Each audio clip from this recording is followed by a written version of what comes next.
pensar que esto se va a realizar. Porque cuando la Biblia dice que Dios escogió, acuérdense que Pablo dice, el objetivo es presentar a todo hombre perfecto. Entonces cuando Dios escoge, dice ahí en Corintios 1:26 en adelante, que Dios escogió lo necio. Pero cuando usted lee esa palabra necio en su Biblia en español, no le da tanta fuerza como se lo voy a leer en el término griego.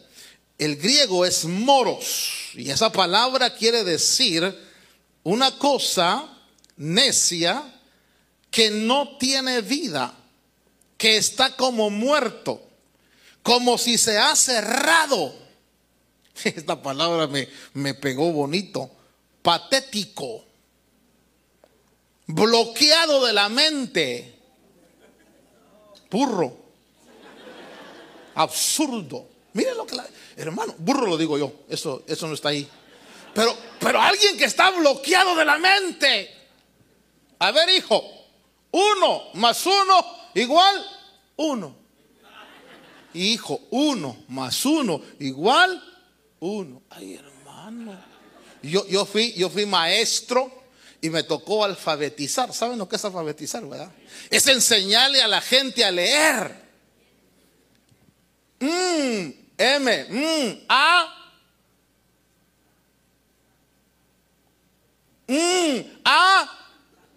Hermano, daban ganas de. Si no dices, te tuntes una vez, hombre. No les entra por ningún. Hermano, qué terrible es que Dios haya escogido para perfeccionar. No se sienta mal, no lo estoy insultando. Ese es un insulto bíblico. A mí también me lo dice. Dice, Dios escogió lo voy a traducir lo necio, que es lo que no tiene vida, lo que está cerrado, lo patético, lo bloqueado de la mente, lo absurdo. Cuando yo veo eso, Señor, ¿y eso vas a perfeccionar? Es decir, Señor amado, me estás diciendo que Él escogió lo débil. Y débil viene de la palabra sateres, que es una palabra que se usa para designar algo sin fuerzas, impotente, enfermo, inservible. Hermano amado, ya cuando yo veo lo que Dios escogió, dice, es como el papá cuando el papá le dice al hijo le dice, porque yo me recuerdo, no sé cuántos se acuerdan cuando tenían 14, 15 años, su primer amor. Sí, algunos en esa fecha le llega a uno el primer amor, ¿verdad? Y entonces uno se enamora de lo que caiga, hermano.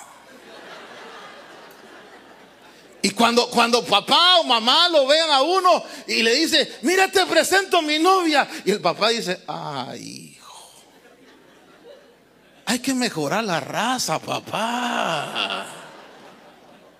Pero uno está, ¿sí?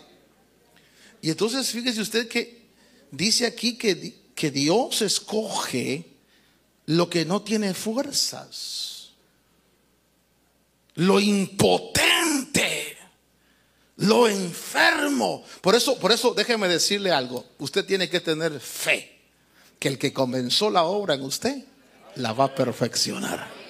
Porque solo con fe usted puede creer que podamos llegar a la perfección, a la madurez.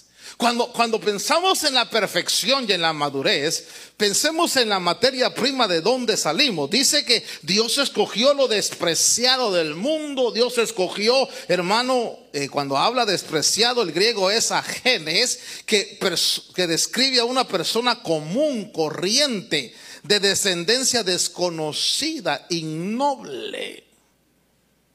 Y bueno, y luego para cerrar con broche de oro los insultos divinos, dice que Dios escogió lo que no es. Ni siquiera nos dijo somos algo, no. Es como que hermano amado, déjeme verlo de esta manera. Dios está en el cielo y entonces de repente nadie se sienta mal. Satanás dijo, no, ese no lo quiero, ese enfermo, ese no sirve ni para pecar. Y entonces Dios dijo, yo lo quiero. Y entonces los ángeles le dijeron, ¿tú lo quieres? Pero si es enfermizo, es débil. Mira, es cerrado de la mente. Acuérdense cuando los ángeles le dijeron a los apóstoles, ¿acaso no les dijo? ¿Acaso no les habló? ¿Acaso no les enseñó? Y aquellos, la verdad, ¿te acordás, Pedro? No, hermano, no, yo estaba, creo que me había mandado de comisión el Señor. No, si ahí estabas, yo te vi, estabas en la primera línea. ¿No le ha pasado a usted que a veces, hermano, dice, hermano, eso nunca lo había oído? Y uno lo ha predicado y lo ha predicado y lo ha predicado y lo ha predicado. Entonces, ¿qué quiere decir? Que el problema no es el que enseña. El problema es que esto está cerrado. Está cerrado. Porque algunos vienen al culto, hermano, pero están aquí de cuerpo presente. Pero su espíritu anda pajareando, hermano, ya. Pensando, hermano, ay, apagué la estufa, dejé cerrada la puerta. ¿Dónde andará mi marido? Ay, hermano, andan ausentes. Y entonces yo quiero que usted vea que nos toca a nosotros entender que con ese elemento, diga, con ese elemento hay que trabajar para llegar a la madurez. Ahora, cuando hablamos de la madurez o de la perfección, yo quiero llevarle a usted, porque me gustó mucho la declaración que hicieron los brasileños en el pacto de Itaicí, se llama, es una convención de cristianos, donde sacaron una conclusión. A ver, pregúntele al que está a su lado, ¿cómo describirías tú a una persona madura? Quizás usted diría, bueno, ya estaría de 1,70 de altura, 200 libras de peso, canado, ¿qué más podríamos decir? Con hijos, ya recorrido, es una persona adulta. Porque nosotros consideramos en la vida física la madurez, la vemos así, usted me mira a mí y dirá, es una persona adulta. Pero el ser adulto no implica que yo sea maduro. El ser adulto no implica que yo haya alcanzado la madurez o la perfección. Fíjese, quiero leerle cómo declararon ellos, cómo expusieron lo que para ellos es la perfección. La persona adulta es aquella que vive en armonía consigo mismo. Es aquella que ha encontrado su lugar frente a Dios. Oiga, qué interesante. Es aquella que ha encontrado su lugar frente al prójimo y frente a la creación y ha logrado un equilibrio, diga equilibrio, corporal, intelectual, volitivo, afectivo, social y espiritual. Una persona equilibrada. Una persona que tiene armonía. Yo les decía, ¿cuántas veces no hemos oído nosotros en la consejería, hermano? Es que yo no me aguanto, me caigo mal. Y posiblemente es alguna parte de tu cuerpo la rechaces. Ay, no me gustan mis pies, no me gustan mis ojos. Ay, este pelo no me gusta. Porque es parte de la persona que está en desarrollo. Pero la persona que va llegando a la adultez, a la perfección, a la madurez, es la persona que encuentra armonía consigo mismo. Que no hermano, que se acepta como es, que se tolera como es, que no se condena y que tampoco se felicita por los excesos, sino que es una persona equilibrada. Equilibrada con el prójimo, que sabe, fíjese usted, me gustó esto porque dice que vive en armonía consigo mismo, que ha encontrado su lugar frente a Dios. Sabe para qué Dios lo llamó. Sabe cuál es la voluntad de Dios para su vida. No está envidiando a fulano, a mengano, a perencejo, porque él ya encontró su lugar frente a Dios, frente al prójimo. Ay, ¿por qué yo no tengo los dones, el carisma de fulano? ¿Por qué no? No, la persona adulta es una persona que ya no es conflictiva. Mire, por ejemplo, los niños y los jóvenes son bien conflictivos. Los niños, por ejemplo, vivimos, cuando éramos niños, una etapa que es la etapa de la fantasía. Yo creo que muchos de nosotros, cuando fuimos niños, algún día nos quisimos ser Superman. No sé si usted, varones, las mujeres tal vez la Mujer Maravilla o... Sí, de niños, ¿no? De niño, no sé, usted, no se ponía una capa y a volar por la justicia.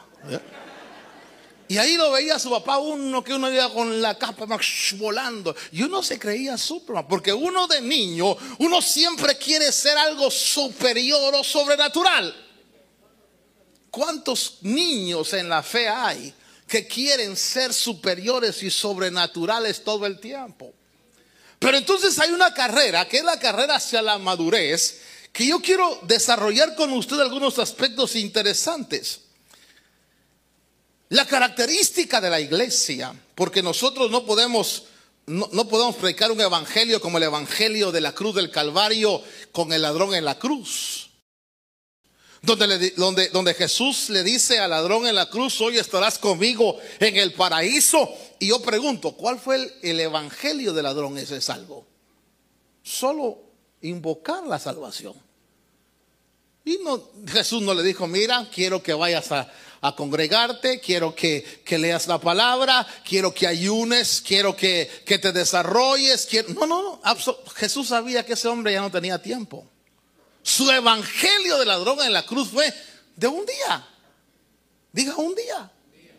Y nada más que Jesús le dijo: no te voy a bajar de la cruz, porque también tienes que pagar lo que hiciste, pues, pero te espero en el paraíso. Y se fue. Pero no, hermano, ese es el evangelio de la salvación. Ese es el evangelio donde miles y millones van a entrar en la salvación porque invocaron el nombre de Jesús. Pero cuando yo leo y estudio la palabra, me doy cuenta que Pablo dice que él estaba buscando un premio, no una salvación. Pablo estaba buscando, dice en el capítulo 3 del libro de Filipenses, me parece, Pablo está diciendo que él quiere llegar a alcanzar el premio. Oiga lo que dice: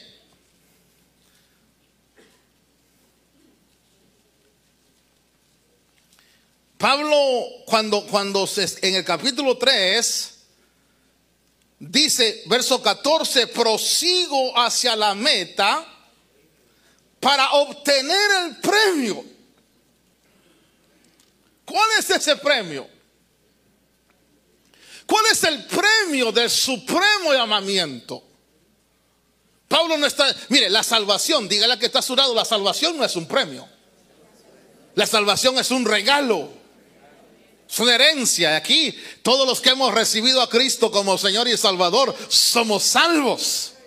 Pero el premio lo voy a traducir en otro texto, cuando dice Juan, hablando del Espíritu en Apocalipsis, dice: al vencedor, el vencedor heredará todas las cosas.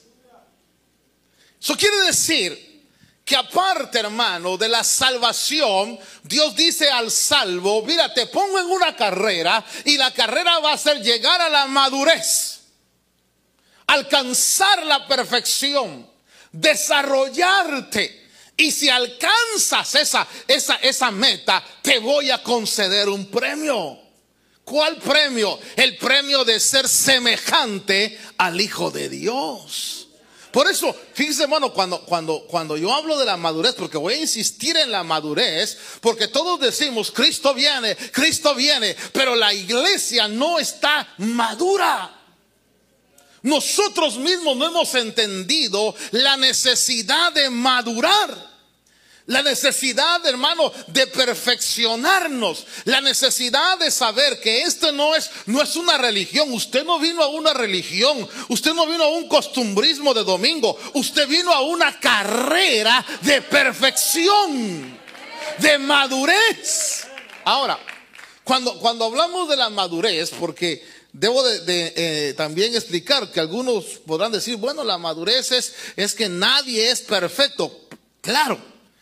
Pero se va alcanzando la madurez. Fíjese usted que uno de los versos bueno, hay muchos versos que tengo para platicar con usted, pero uno de ellos es que dice la Biblia que cuando el Señor venga, mejor déjeme buscar el verso Dios, el apóstol dice que quiere que nosotros seamos hallados puros e irreprensibles. Diga puros. Déjenme ver si encuentro este verso. Bueno, ahí está entre Génesis y Apocalipsis está. Pero Pablo dice, porque el Señor viene por una iglesia gloriosa, sin mancha y sin arruga. Entonces, debo de entender algo, Señor. En esta vida me das la oportunidad de correr hacia la madurez, hacia la perfección. Pero correr hacia la perfección, hermano, tiene su sacrificio, tiene su dificultad. Es decir, no cuando usted quizás en el evangelio escucha, hay cierta terminología que se ha vuelto para nosotros como muy común, y le preguntan a uno, ¿tú eres calvinista o arminiano? Cuando le dicen a uno que si uno es calvinista, es porque le dicen, el calvinismo cree que la salvación no se pierde.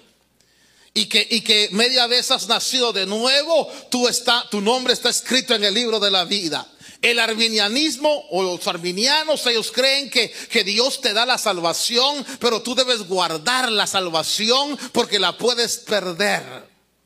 Porque en la Biblia se ve, ocupaos en vuestra salvación con temor y temblor. El que perseverará hasta el fin será salvo, por cuanto has guardado la palabra de mi paciencia. Hermano, y todos esos versos lo aplican a salvación.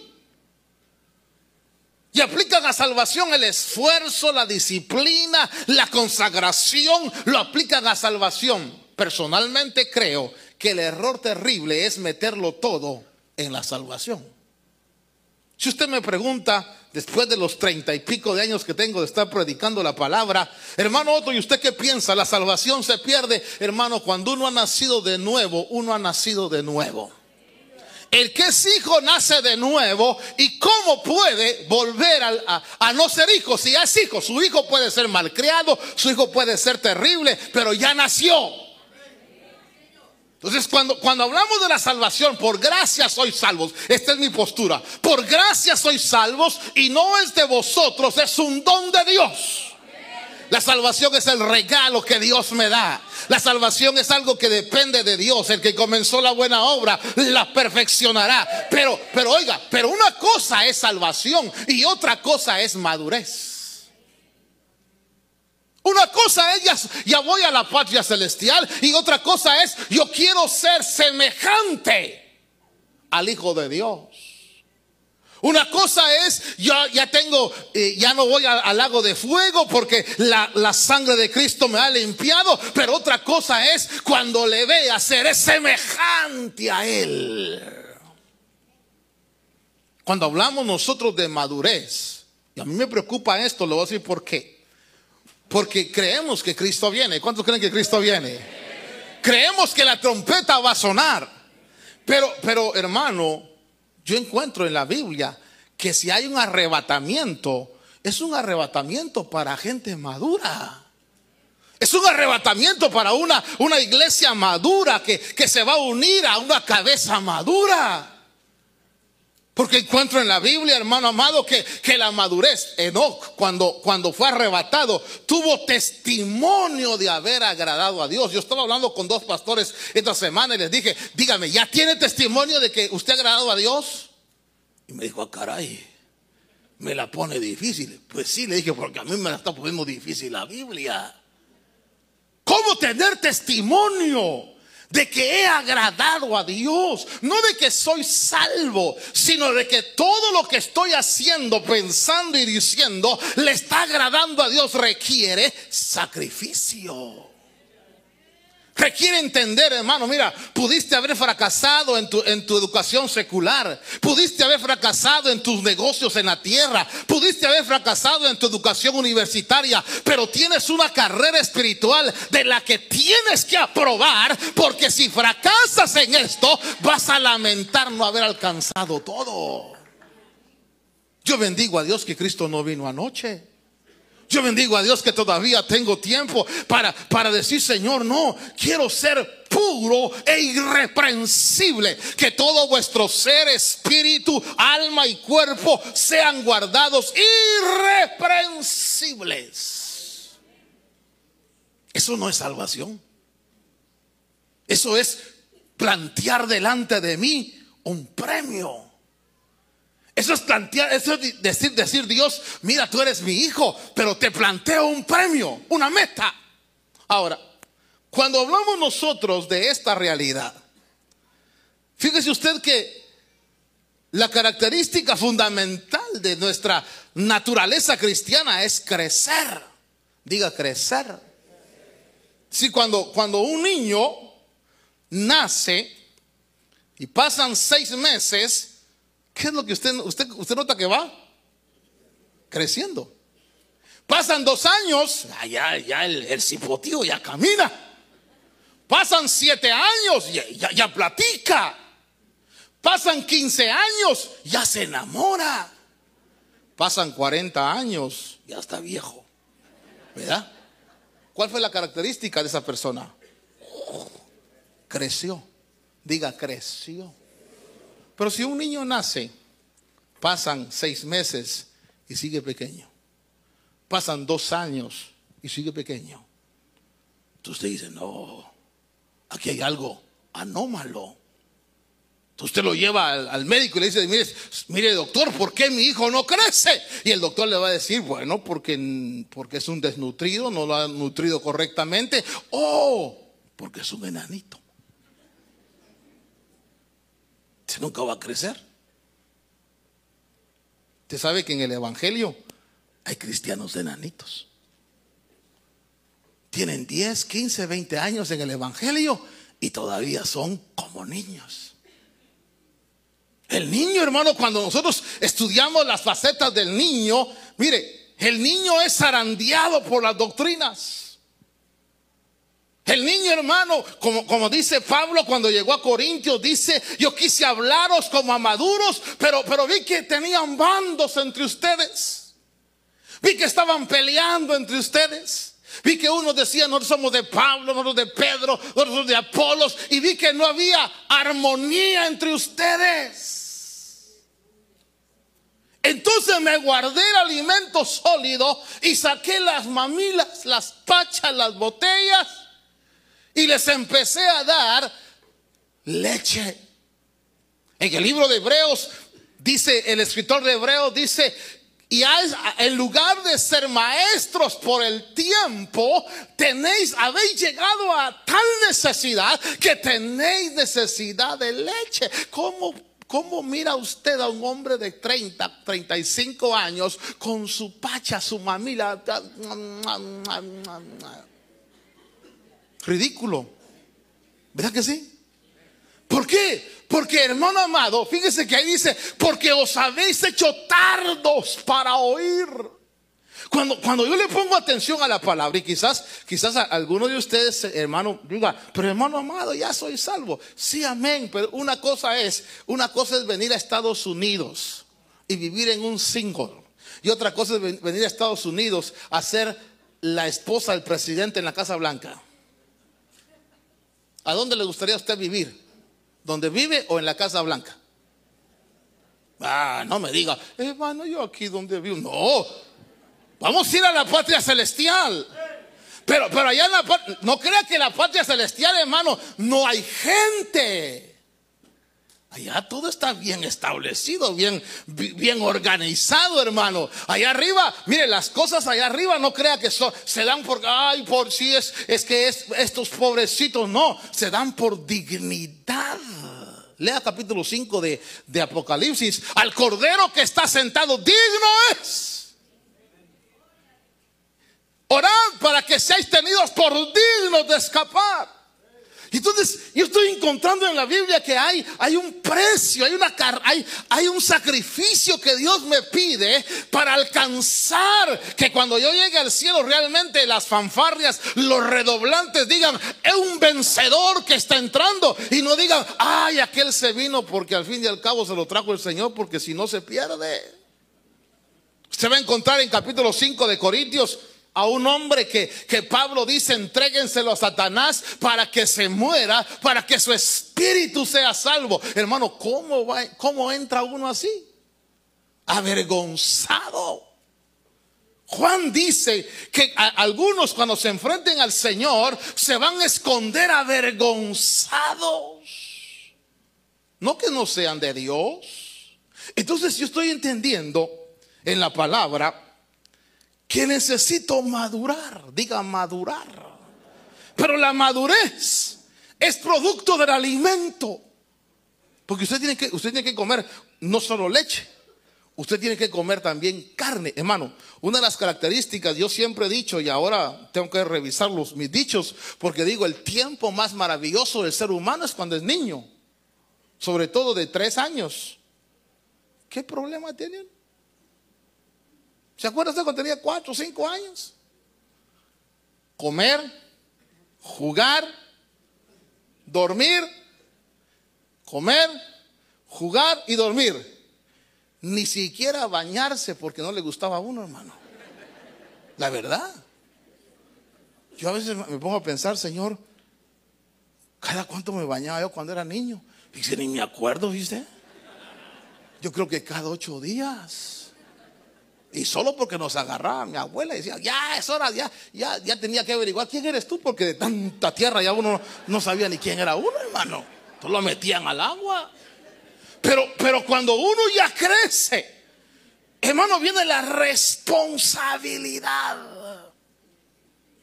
Cuando ya comienzas a trabajar, cuando ya te empiezan a enseñar responsabilidad, cuando ahora ya tienes que pagar biles, tienes que pagar esto, y llega el momento donde la vida se vuelve dura, donde tú dices: no, si esta es la vida. Hoy venía oyendo la radio y sacaron un pensamiento allí en la radiación de un poeta que dijo: juventud, divino tesoro, te vas para no volver.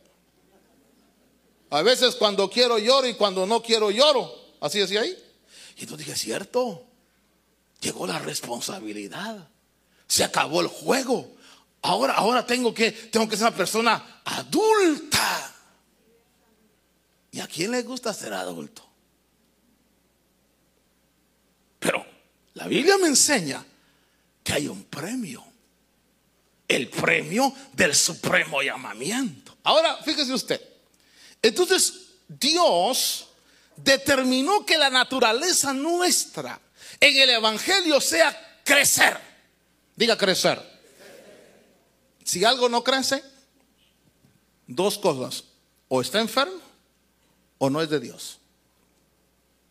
Si algo no crece, está enfermo o no es de Dios. Porque todo lo de Dios crece. Diga, todo lo de Dios crece. La iglesia tiene, hermano, esto es tan fácil de entenderlo, por ejemplo, como el DNA.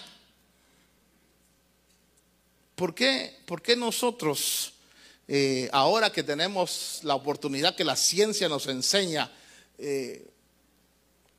ahora es fácil reconocer quién es hijo de uno y quién no es hijo de uno, hermano? Hace muchos años llegó una pareja conmigo y me dice: ¿en qué puedo servirles, hijos? Me dice: pastor, queremos su opinión. Los 2 eran así morenos, prietos, y tenían un niño rubio de ojos celestes, hermano. Lindo el baby. Y me dice el hermano, me dice: quiero que me explique por qué mi niño es rubio. Yo soy prieto y mi mujer es prieta. Entonces yo, como no tengo dos dedos de tonto, ¿verdad? Le dije, yo no te lo puedo explicar. A ver, hija, explícale tú. ¿Por qué el niño es rubio? Y entonces me dice la hermana, yo se lo he dicho, pastor. Le he dicho, mira, en Estados Unidos los niños nacen rubios.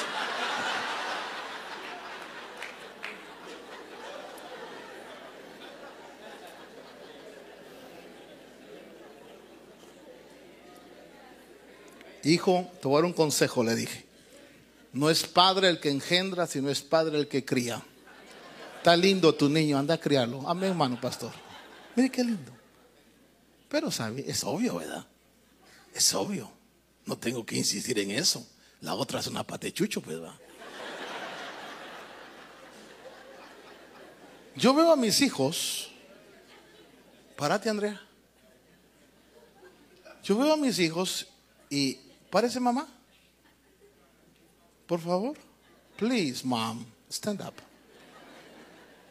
Y yo veo, y si usted, a menos que yo sea muy ciego, pero mire, el DNA de ellos, aunque sea una tercera generación, es el mismo. Porque se parece mi madre a mi niña. Ya siéntense. La iglesia del principio tenía un DNA. Ahora la iglesia moderna de hoy, hay que ver si se parece a la iglesia del principio. Porque si no se parece, entonces hay que ver a quién se parece la iglesia. Ahora yo quiero que entonces, cuando yo veo esto, porque voy a hablar sobre madurez todo el día de hoy, voy a estar hablando sobre madurez. Dios dio a la iglesia el DNA del crecimiento. Por eso, hermana amada, es que hay que entender esto. Hay muchos versos en la Biblia cuando te habla de ocuparte, cuando te habla de esforzarte, cuando te habla de consagrarte. No te está hablando de salvación, te está hablando de crecimiento. Te está hablando de avanza a la madurez. Esfuérzate en madurar. Tu salvación ya la tienes porque por gracia habéis sido salvos. Si hoy te mueres, vas a ser salvo. Pero lo que no te garantizo es que te vayas a parecer a Jesús, porque ese es un premio. Lo que no te garantizo es que tengas la gloria del sol, porque ese es un premio. Oh, yo voy a entrar al cielo. Mire, hermano amado, yo he oído gente que dice, y hasta yo mismo, con tal de entrar no importa, aunque me den allá una cubeta para limpiar las calles de la ciudad. Pero eso es hablar por desconocimiento. Eso está como cuando uno se casa enamorado, hermano. Dice, mira, la verdad no tengo mucho que ofrecerte, pero si así tú me quieres, no tengo dinero, no tengo casa, un carrito viejo, pero mi trabajito, no te ofrezco mucho, pero podemos dormir hay una alfombra. Y la mujer, cuando está enamorada, porque decía mi abuelo que es más fácil parar una yegua desbocada que una mujer enamorada. Entonces la mujer, cuando está enamorada, dice, de acuerdo. ¿Sabe qué le dicen a uno las mujeres enamoradas? Si lo que quiero es vivir contigo. A mí no me importa dónde, con tal de estar contigo. Y uno de lelo que se la cree. Pero cuando ya uno se casa y cuando ya comienza la responsabilidad, luego le dicen, mira, es bueno que te esfuerces por una casita. Es bueno que te esfuerces para que los hijos tengan cada uno su habitación. Es bueno que cambies el carro. Y entonces uno despierta de la responsabilidad que tiene. Ya no quiere alfombra, ya no quiere un single. Ahora quiere que uno se esfuerce. Y tienen razón, porque para eso es que Dios lo bendice. Tienen razón. Bueno, yo no voy a imaginar que Jesús me diga, mira, el que creyere en mí será salvo. Y no importa, aunque estemos fuera en un petate en el cielo. Amén, dice uno. Pero cuando uno ya se da cuenta, no, si el Jesús que murió en la cruz del Calvario se hizo pobre, pero no es pobre. Él tiene tremendas bendiciones, tiene tremendas glorias. Entonces le despierta a uno como iglesia el deseo de alcanzar. Ya después el pobre marido, 2 trabajos. Trabaja. Y ya después, hermano, yo no sé usted, pero a mí no me ha pasado, pero por si me pasa. Dice, ya no quiero estos muebles. Pero ¿cómo si están bien todos? No me gusta el color, sácalos. Quiero otros. ¿Y quién nos va a pagar? Pues ¿quién? ¿Tú? Como me contaba un hermano ahí que cumplió años, hermano, y su familia lo invitó. Te invitamos a comer por tu cumpleaños. Sí, dice el otro, y va a comer, hermano. Y piden y festejan el cumpleaños. Y cuando pasan el bill, le dicen, papá, paga. Me invitaron y yo pago. Así es la cosa aquí. Yo por eso cuando mi cumpleaños no me gusta que me inviten a comer. Porque uno responsabilidad. Hermano amado, analicemos, porque ya se me fue el tiempo, es que no sé por qué el tiempo se va tan rápido, hombre. Analicemos un poquito el DNA de la iglesia del principio, para ver si estamos. No vaya a ser que nosotros seamos rubios y la iglesia era prieta. ¿Sí? Primer lugar, vaya conmigo, solo analizamos esto y nos vamos, porque voy a seguir hablando todo el día de esto. En Hechos capítulo 2 diga, crecimiento. La característica fundamental de la naturaleza de la iglesia es crecimiento. Voy a repetirlo.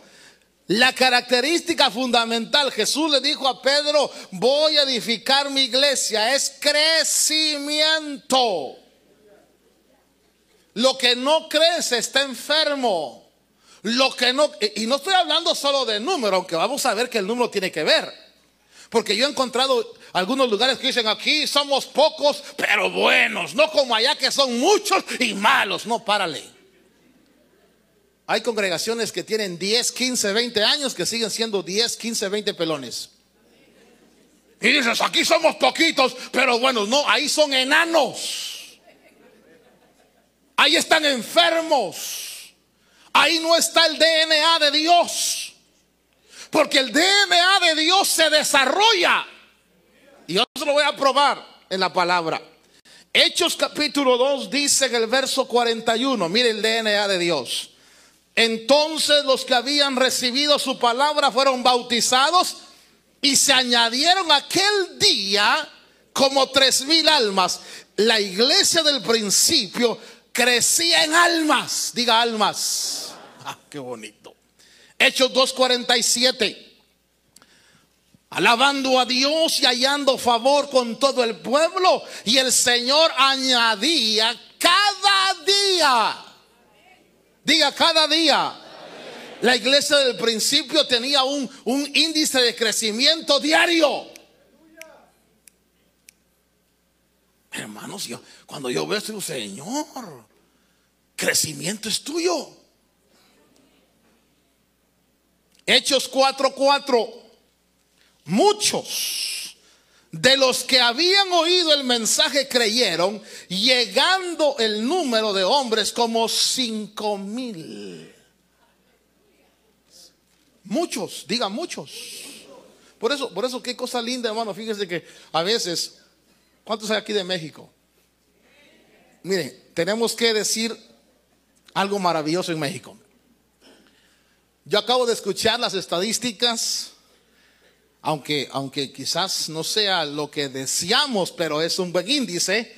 Las estadísticas últimas declararon que del 5% de la población total que era evangélica hace unos años, hoy en día hemos subido al 7%. En todo México se creció un 2%. Quizás te diga 2% es poco, pero 2% en un titipuchal de millones. Diga, en México ya somos el 7%. Dicen que en Guatemala, pero Guatemala es, comparado a México, es pequeño. Dicen que en Guatemala los cristianos somos el 50%. Dicen que en Salvador anda como por el, no sé, 40% de cristiandad. Las estadísticas están marcando que hay un crecimiento acelerado en Latinoamérica dicen ellos, de las denominaciones cristianas. Y no es extraño, hermano. Porque déjeme contarle algo. Tal vez usted no lo sepa, pero su pastor a veces lo invitan a desarrollar actividades en Sudamérica o en México. Y es increíble lo que yo veo de la cantidad de gente que recibe al Señor. Aquí, hermano, déjeme contarle, aquí en California es una bendición. Pero yo he estado en lugares donde en la invitación 500, 800 pasan a recibir por primera vez al Señor. Y hermano, yo me sorprendo. Digo, Señor amado, qué hambre que hay. Hay un ministerio, no voy a mencionarlo, pero ellos hacen su convención anual. Y en la convención anual me invitan. Y a veces les digo, hermano, fíjese que no puedo ir. No importa. Usted díganos cuándo puede y movemos la convención. Oiga. Y entonces yo digo, Señor, ¿por qué? Pero el último año que estuve ahí, que estuvimos en el Coliseo, donde cabían unas 8,000 personas, el alcalde llegó y dijo, no más les rento esto porque ustedes ya no caben aquí. Y yo veo al apóstol y le digo, mira, ¿qué vas a hacer? No sé, pero usted viene el año entrante otra vez, me dice. Estamos creciendo. La iglesia crece porque su DNA es crecimiento. Pero entonces dice que la iglesia del principio, oiga, cada día muchos creían. Vaya conmigo a Hechos capítulo 5, versículo 14. Y más creyentes en el Señor. Oiga, multitud de hombres y de mujeres se añadían constantemente al número de ellos. ¿Sabe por qué la iglesia del principio crecía tanto? Porque los hermanos hablaban de Cristo por todos lados. Si usted me pregunta, hermano, ¿por qué nosotros tan lento? Porque nosotros no hablamos. Que nosotros, hermanos, nos cerramos. Somos buenos cristianos en la iglesia, aleluya, Cristo viene, pero en el trabajo, con los vecinos, no compartimos. Hermano, qué interesante es, óigame, cuando uno se da cuenta que al oír, al compartir el mensaje, Dios va a usar tu voz para llamar a esa gente. Pero la iglesia de hoy se ha olvidado de la evangelización. La iglesia de hoy como que a veces, hermano, no hablamos. Fíjate que yo recuerdo la experiencia de un hermano que se convirtió, hermano.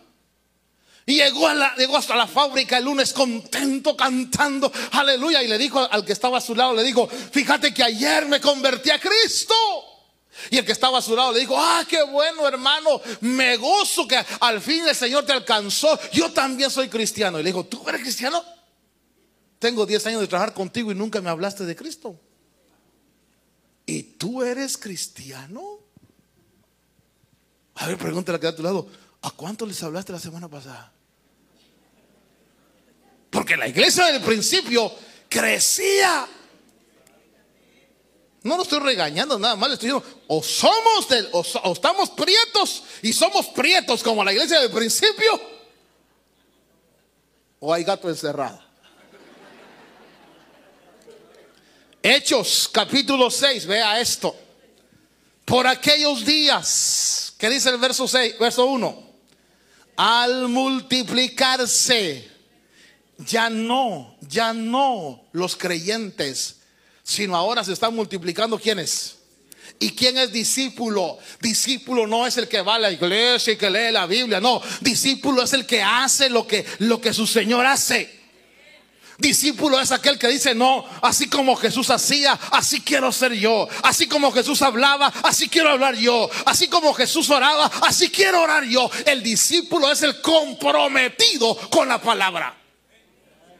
El que dice: soy discípulo de la palabra de Dios. Mire, una iglesia donde el discipulado crecía. Dice: se multiplicaban los discípulos. Hechos capítulo 6 verso 7. ¿Cómo me gustó esto? Porque dice: la palabra de Dios crecía y el número de los discípulos se multiplicaba en gran manera en Jerusalén. Y digan muchos de los sacerdotes. Hermano, esa iglesia arrasaba. Aquellos que hacían los sacrificios y ofrecían la sangre, hermano, de repente empezaron a oír un mensaje en las calles. Y ellos decían: pero aquí, ofreciendo este sacrificio, no se siente lo que se siente cuando predican esos. Y se salían, hermano, a escuchar a las calles, en las casas, y creían a la fe. ¿Cómo me recuerdo yo de un sacerdote en una de esas incursiones que tuve a Sudamérica? Se acercó a Cristo con su sotana y todo. Después de 3 días de campaña, llegó conmigo y me dijo: yo me voy contigo. ¿Y a dónde? Le dije: yo me voy contigo. Yo me voy para allá a California contigo. No, le dije: no, yo no llevo sacerdotes. Ya se imagina usted yo viniendo aquí con el curita. Vaya. ¿Y entonces qué hago? Me dijo: ve a los tuyos y cuéntales. Quita lo que hay que quitar y predica la verdad. No, yo me voy contigo. Viera cómo costó convencerlo que no se viniera conmigo. Qué cosa linda cuando uno ve la gente religiosa volviéndose a la fe verdadera. Ahí dice, Hechos capítulo 6 verso 7, dice: la palabra de Dios crecía y el número de los discípulos se multiplicaba en gran manera en Jerusalén, y muchos de los sacerdotes obedecían a la fe. Hechos capítulo 12 verso 24 dice, lo que le estoy marcando nada más es el DNA. 12:24. Pero la palabra de Dios crecía y se multiplicaba. ¿Cómo crece la palabra de Dios? ¿Cómo es que crece? ¿Crece en revelación? ¿Crece en iluminación? ¿O es que cada creyente se va embarazando de la palabra y la va comentando y la va platicando? La palabra de Dios crece en usted. Mire el DNA de la iglesia. Capítulo 19 verso 20.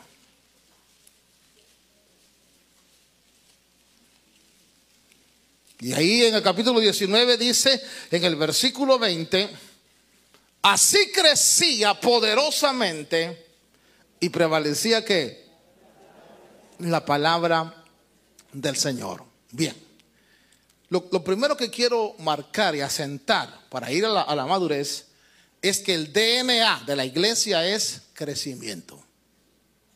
El DNA normal de la iglesia es crecimiento. O sea que si yo soy parte de esa iglesia, yo tengo dentro de mí un DNA espiritual de crecimiento. ¿Sí? Voy a crecer. Diga, voy a crecer. No me puedo quedar pequeño. No me puedo quedar estancado. No puedo quedarme subdesarrollado. Voy a crecer. Voy a avanzar hacia la madurez. Entonces, cuando nosotros venimos a Cristo, venimos al crecimiento en Dios. Cuando hablamos de crecimiento en Dios, cuando hablamos de esta realidad maravillosa de Dios, dice Pablo, ahora sí vayamos a Colosenses, que él quería presentar perfectos a cada hombre, desarrollar hacia la madurez a los creyentes. Ahora,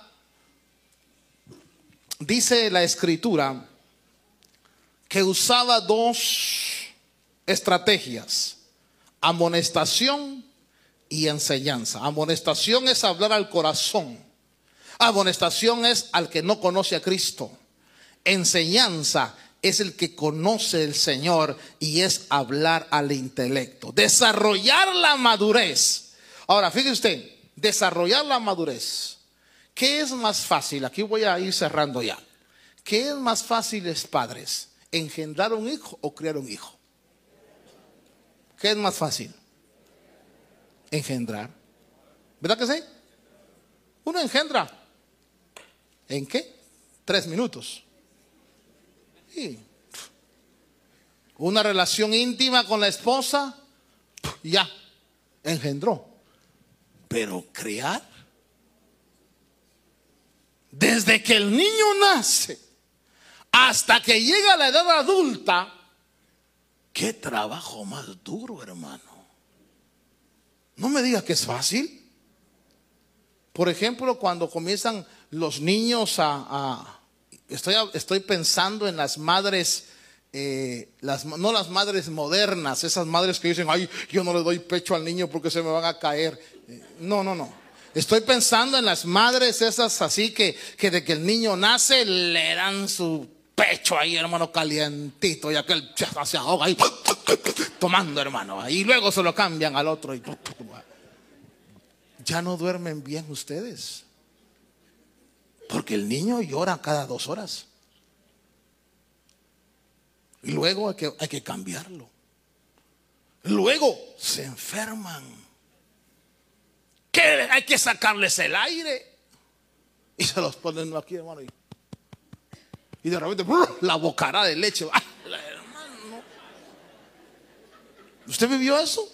Los que no son padres no saben lo que es eso. Y luego, hermano, oiga, cuando empiezan a caminar, usted tiene que andar agarrándolos, hermano, y para uno, ¡ay! ¿Por qué? Porque los tiene que enseñar. Y luego van a la escuela y usted tiene que ayudarlos en sus tareas. Y aquí está fregado eso, porque llegan, Dad, ¿qué estás? ¿A quién estás hablando? A ti, papá. Porque aquí le preguntan a uno en inglés los güiros. Y si uno no sabe nada de inglés, Dad, can you teach me something? ¿Qué dijo? ¿Que quiere banano? Dale de comer ahí, pues vaya. Yo tuve ese problema. Un día le dije a uno de mis hijos, le dije, ¿sabes qué? Ayúdame con el inglés. De aquí en adelante, only English. Y me dijo, tú no sabes, me dijo. Pero y uno tiene que enseñarles. Y luego, cuando llegan a los 12 años, cuando se ponen rebeldes, cuando hermano entra esa etapa de la rebeldía, de que no quieren ir a la iglesia, y usted le dice, hijo, tú solo iglesia, estoy cansado. Y peor si el matrimonio es mixto, donde hay un cristiano y un inconverso. Y el cristiano está batallando y pensando en la mujer cristiana, hijo, vamos a la iglesia. Y el papá dice, no, déjalo aquí, se queda conmigo.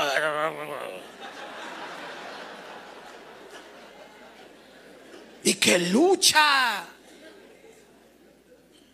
Y luego que se enamoran y cometen errores. Entonces, ¿qué es más fácil? ¿Engendrar o criar? Criar. Entonces, cuando hablamos de la madurez, la crianza de los discípulos, hermano, desarrollar la madurez de los creyentes requiere mucho trabajo, mucho esfuerzo, un esfuerzo agotador. Óigame, hermano, a veces déjeme sacarme un clavo del corazón, hermano.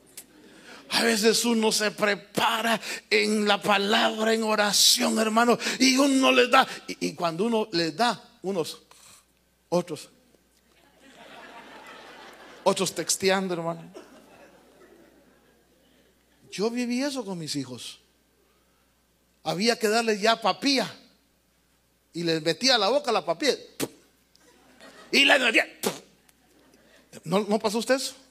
Cuando le empezó a cambiar el alimento a su hijo, Y uno dice, Señor, pero Padre mío, mírame. Pero el Señor me recuerda y dice, pero acuérdate lo que yo llamé. Y a veces tiene uno que decir, Señor, tócanos la mente, Señor, porque estamos cerrados. ¿Cuántas veces, cuántas predicaciones, cuántas enseñanzas no hemos oído? Y hermano, y nos entra por aquí y nos sale por acá. Oímos, maridos, amad a vuestras mujeres. Y cuando llegan a casa, ¡me vale! Mujeres, sujétate a tu marido. ¡Ah, mangos! Y entonces, Dios mío. Pero soy creyente, tengo fe. Sé que Dios comenzó la buena obra y la va a perfeccionar. Pero por amor de Dios, pongamos un poquito de nuestra parte. Porque crear es duro. Desarrollar la madurez de los creyentes requiere mucho trabajo, es esfuerzo agotador. Solo se lo voy a mencionar. ¿Cómo se desarrolla la madurez? En primer lugar, por medio de la gracia de Dios. 1 Corintios 15:10. Pablo dice, cuando habla Pablo dice, ahí en 1 Corintios 15, que el verso 10 dice, pero por la gracia de Dios soy lo que soy, y su gracia para conmigo no resultó vana. Antes bien he trabajado mucho más que todos ellos, aunque no yo, sino la gracia de Dios se desarrolla por medio de la gracia de Dios. Diga, sin gracia de Dios no vamos a desarrollarnos. Segundo, desarrollamos la madurez, verso 58, dice ahí, por tanto, mis amados hermanos, estad firmes, constantes, abundando siempre en la obra del Señor. Mire qué condiciones: constancia y esfuerzo. Diga constancia. Hermano, usted no puede decir, mire, ya comí hoy, me va a alcanzar para toda la semana la comida de hoy. No. ¿Cuántos de aquí comemos por lo menos 3 veces al día? Y algunos abusamos hasta 5 veces al día. ¿Cuántos comieron hoy en la mañana? ¿Cuántos desayunaron hoy en la mañana? Bueno, ya con eso tienen para toda la semana, hermanos. ¿Sí o no? No. Ahorita saliendo de aquí, a las 3, 4 de la tarde, un taquito solo para. A las 6, vamos a cenar. A las 10, es que no me puedo ir a dormir con el estómago vacío. Y comemos. Bueno, así seamos en lo espiritual.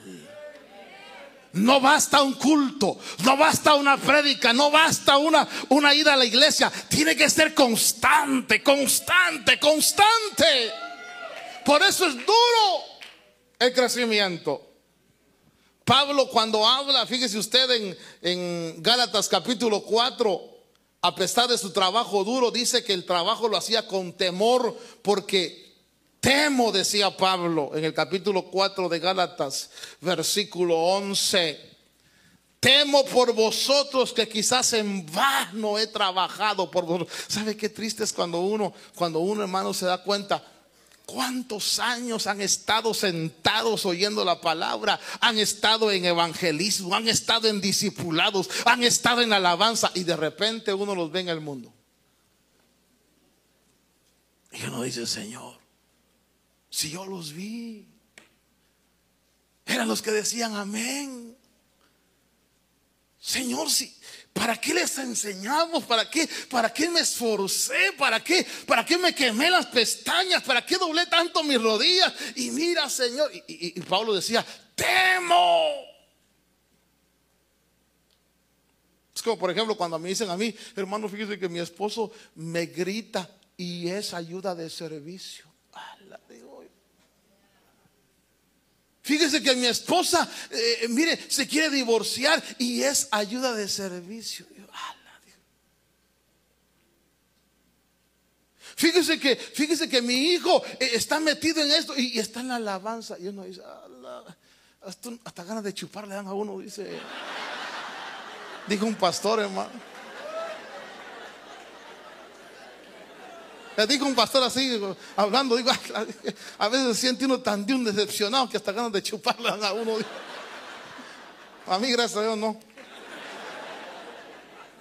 Pero diga, yo soy de los fieles, hermano. Se hace la obra, fíjese, la madurez se desarrolla con obra de fe, con trabajo de amor, con firmeza de esperanza, según 1 Tesalonicenses 1:3. Voy a darle 3 versos más que son importantes. Colosenses 2:1. Colosenses 2:1, lo tiene, dice amén. Porque quiero que sepáis qué gran lucha tengo por vosotros y por los que están en la Odisea y por todos los que no me han visto en persona, para que sean alentados sus corazones y unidos en amor alcancen todas las riquezas que proceden de una plena seguridad de comprensión, resultando en un verdadero conocimiento del misterio de Dios, es decir, Cristo. Colosenses 4:12 dice: Epafras, que es uno de vosotros, siervo de Jesucristo, os envía saludos.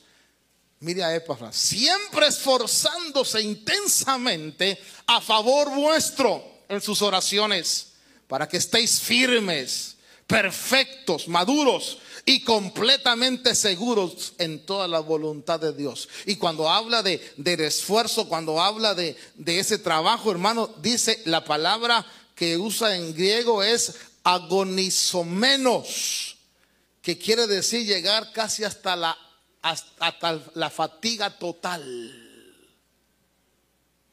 al cansancio total. Voy a decir algo que no debiera decir, pero se lo voy a decir. ¿Sabe usted que muchos pastores están muriendo de ataque al corazón? Mira, acabamos de un siervo de Dios aquí, 53 años. ¿Cuánto tenía? No, el 53 años. Corazón. ¿Sabe por qué? Porque es agonizante este trabajo, hermano. Porque uno, ya prediqué hoy, Señor, mañana ¿qué quieres? Pasado ¿qué quieres, Señor? Y uno agoniza. Uno no tiene la vida que esa que tienen la gran mayoría. Decir, ya, no voy a la iglesia, tranquilo. No, es un peso, es una carga. Señor, es tu obra, hay que desarrollarlo, Señor. Mire usted a los pastores, a veces, hermano, yo veo a muchos, hay hombres que mandan a pedir mis enseñanzas por todo el año. Digo yo, Señor, qué lindo. Yo voy a algunos países, no le voy a decir dónde, pero cuando llego y predico me dicen, usted predica como mi pastor. Y yo me le quedo al pastor y digo, si se oye en mis casétilos.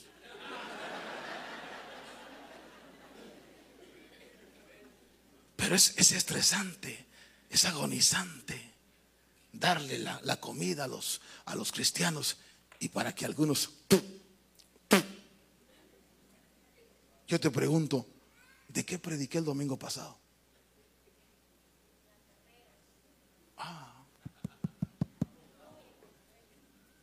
Yo ni me acuerdo yo. Porque la mente, ¿verdad? Uno necesita estar, hermano, esto está como que usted me diga, por eso, hermano, debo decirle algo. No es asunto que los quiera tener aquí todos los días. Es asunto que coman, que crezcan, que maduren, para que Dios les dé el premio de la madurez. Porque si usted cree que con ir al culto un día, usted ya la hizo, haga lo mismo con su cuerpo. Coma un día y aguante toda la semana. A ver si la hace. Y uno de pastor, hermano, mire, perdóneme, yo estoy sacando un clavo. Uno de pastor lucha uno, hermano, busquemos, hermano, vamos a la oración, hermano, vamos aquí. Y oiga, Pero ¿cómo? ¿Qué fue lo que Dios llamó? Lotetunte.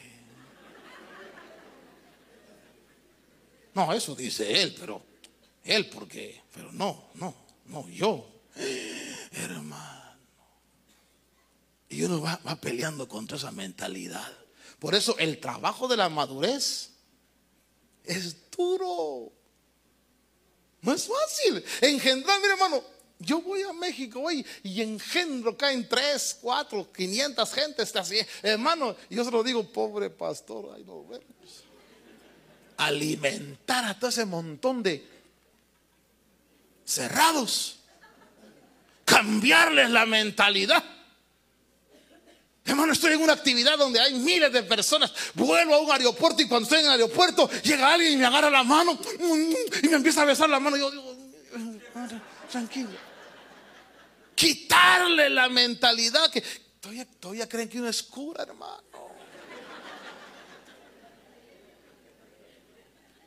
Nacer, mire, por eso cuando leo aquí la madurez, posiblemente no se sientan mal, pero del millón que salió de Egipto, solo 2 llegaron a Canaán maduros. Diga al que está a su lado, de esos 2 soy yo. Porque la gran mayoría se quedó tirada en el desierto. Se quedaron tirados con el becerro. Se quedaron tirados con las pasiones sexuales. Se quedaron tirados por la murmuración. Hermano, déjame terminar. Primera de Corintios capítulo 9 verso 25. Dice ahí que cuando corremos esta carrera, Primera de Corintios, ¿lo tiene? 9:25. Todo el que compite en los juegos se abstiene de todo. Ellos lo hacen para recibir una corona corruptible, pero nosotros una incorruptible. Por tanto, yo de esta manera corro, no como sin tener meta, de esta manera peleo, no como dando golpes al aire. Verso 27, sino que golpeo. ¿Qué golpeaba Pablo? Los apetitos carnales de su cuerpo, sus pasiones, y lo hago mi esclavo. Hermano, y cuando dice ahí, dice en el verso 25 que de todo se abstiene, es agonizar como lo hace el atleta en la abstinencia total. Si lo que tú quieres es salvación, take it easy. Pero si lo que tú quieres es corona incorruptible, tienes que abstenerte. ¿Qué quiere el cuerpo? No, el cuerpo no quiere orar. Ayunar, ¡ja! Dios me libre. Disciplina, y en el sentido de ser disciplinado. Hermano, todos tenemos problemas con nuestro cuerpo. ¿Qué vamos a hacer? ¿Corremos a la madurez? ¿O decimos no vale la pena correr a la madurez? Porque la madurez te va a traer. Fíjese usted, déjeme solo darle un último verso, porque hay mucho que hablar de esto. Gálatas capítulo 4. Digo pues, verso 1, mientras el heredero es menor de edad, en nada difiere del esclavo o del siervo, aunque sea dueño de todo. La madurez te va a traer participar de toda bendición de Dios, mientras que la inmadurez no te va a dejar alcanzar. Voy a seguir hablando de esto todos estos días, porque necesitamos entender la importancia de correr a la madurez. Amén. Cierra sus ojitos. Padre Dios, esta mañana, Señor, te doy gracias porque nos has permitido estar aquí. Señor, que los conceptos que hemos hablado puedan penetrar en el corazón mío, mi mente, y puedan estimularme, Señor, motivarme para correr hacia la madurez.